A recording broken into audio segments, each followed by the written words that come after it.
जय श्री राधे, जय श्री कृष्ण।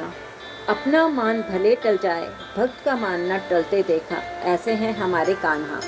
कान्हा भक्तों का मान रखने बस भक्त की पुकार पर दौड़े चले आते हैं। चाहे वह गज की पुकार हो, द्रौपदी की पुकार हो या अन्य किसी भक्त की पुकार हो। जब भक्त के मान की बात आती है तो स्वयं प्रभु उसका मान रखने के लिए चले आते हैं।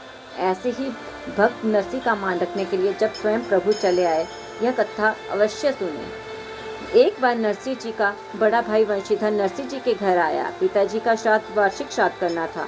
वंशीधर ने नरसी जी से कहा, कल पिताजी का वार्षिक श्राद्ध करना है, कहीं अड्डेबाजी मत करना, बहू को लेकर मेरे यहाँ आ जाना। काम काज में हाथ बटाओगे तो तुम्हारी भाभी को भी आराम मिलेगा। नरसी ने कहा, पूजा पाठ करके ही आ सकूंगा। इतना सुनना था कि वंशीधर उखड़ गए और बोले, जिंदगी भर तो यही सब करते रहना। जिसकी गृहस्थी भिक्षा से चलती है उसकी सहायता की मुझे भी जरूरत नहीं। तुम पिताजी का श्राद्ध अपने घर पर हिसाब से कर लेना। नरसी जी ने कहा, नाराज क्यों होते हो भैया, मेरे पास जो कुछ भी है मैं उसी से श्राद्ध कर लूँगा। दोनों भाइयों के बीच श्राद्ध को लेकर झगड़ा हो गया। नगर मंडली को मालूम हो गया नरसी अलग से श्राद्ध करेगा। यह सुनकर नागर मंडली ने बदला लेने की सोची। पुरोहित प्रसन्न राय ने 700 ब्राह्मणों को नरसी के यहाँ आयोजित श्राद्ध में आने के लिए आमंत्रित कर दिया। प्रसन्न राय ये जानते थे कि नरसी का परिवार मांगकर भोजन करता है, वह क्या 700 ब्राह्मणों को भोजन कराएगा। आमंत्रित ब्राह्मण नाराज होकर चले जाएंगे तब उन्हें जातिच्युत कर दिया जाएगा। अब कहीं से इस षड्यंत्र का पता नरसी मेहता जी की पत्नी मानकी बाई को भी लग गया। वह चिंतित हो उठी। अब वह दूसरे दिन नरसी जी स्नान के बाद श्राद्ध के लिए घी लेने बाजार गए।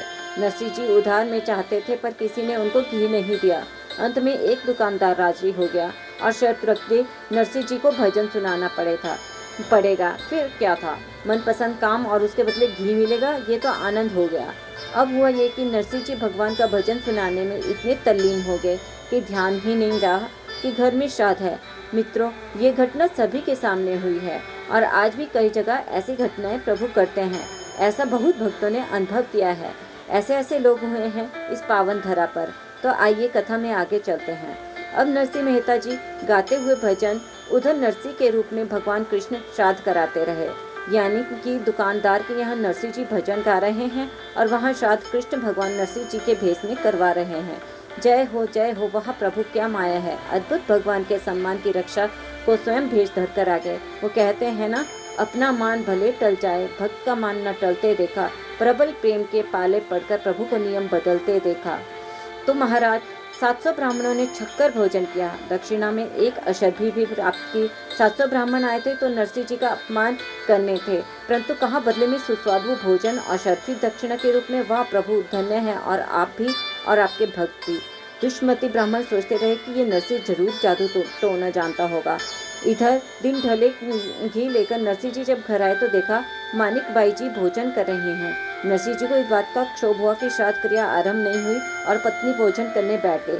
नरसी जी बोले, वो आने में क्या जरा देर होगी, क्या करता, कोई उधार का घी भी नहीं दे रहा था, मगर तुम श्राद्ध से पहले भोजन क्यों कर रही हो।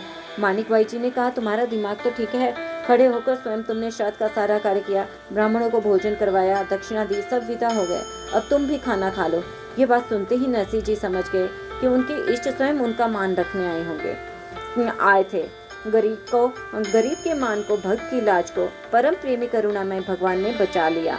मन भरकर गाते रहे, कृष्ण जी कृष्ण जी कृष्ण जी, कहें तो उठो रे प्राणी, कृष्ण जी का नाम बिना जे बोलो तो मिथ्या रे वाणी। भक्त का मन अगर सचमुच समर्पण का भाव हो तो भगवान स्वयं उपस्थित हो जाते हैं। जय श्री राधे, जय श्री कृष्ण।